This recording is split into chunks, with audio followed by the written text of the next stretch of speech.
मसीह के साथ एक होना ये सीरियल है, जबकि किताब है सच्चाई और हकीकत।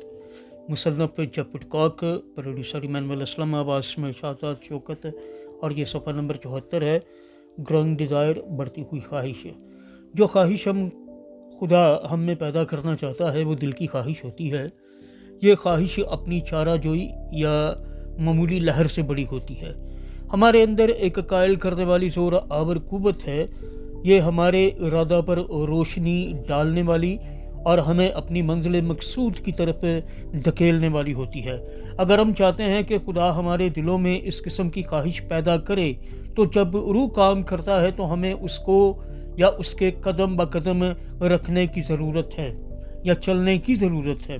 हवाला नोट फरमाइएगा, गलतियों का ख़त है, 6 बाब है, 7वीं आयत से 9वीं आयत तक। खुदावंद के कलाम में यूं मरकूम है, फरेब ना खाओ, खुदा ठट्ठों में नहीं उड़ाया जाता, क्योंकि आदमी जो कुछ बोता है वही काटेगा।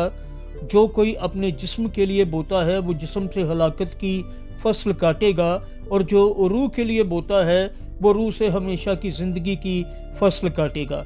हम नेक काम करने में हिम्मत न हारें, क्योंकि अगर बेदिल ना होंगे तो ऐन वक्त पर काटेंगे। खुदावंद के कलाम के पढ़े सुने जाने पर उसकी बरकत नाज़िल हो। सब कहिएगा आमीन। खुदावंद का शुक्र हो। हम अपनी रूहानी ज़िंदगी में जो कुछ बोएंगे वही काटेंगे। अगर हम मोहब्बत के बीज बोएंगे तो ज़्यादा मोहब्बत काटेंगे। अगर हम ईमान के बीज बोएंगे तो ईमान ही की फसल काटेंगे।